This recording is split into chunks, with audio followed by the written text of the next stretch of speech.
Vladan Matić, tekma, ki je vsekakor izpolnila pričakovanja in naziv derbi. Kako ste videli današnjo tekmo? Mislim da je tekma bila zelo dobra, zelo lepa. Za gledalce, za mene baš i nije toliko.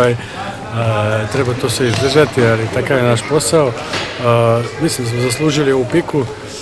Imali smo u džepu i dve, ali 7-6 nismo uspjeli da se odbranimo, ali u svakom slučaju vratili smo se, izdržali smo, pokazali smo da na nas mora da se računa i da smo već malo više uigraniji.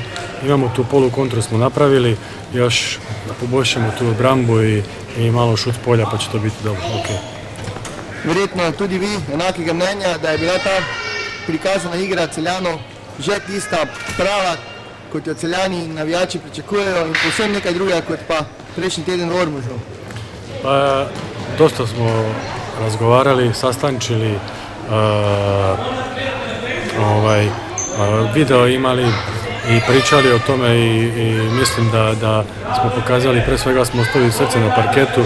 U Ormožu je to bilo utakmica za otvaranje, malo uvijek je tako su teške, malo previše smo nervozni bili, sad smo bili dosta smireni, dobro smo igrali, verovali smo do posljednjeg trenutka za malo da naplatimo to debelo, ali mislim da smo ovako lepo naplatili.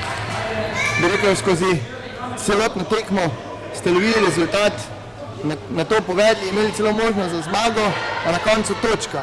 Je to za vas uspeh ali bi rekel, da morda niti ne?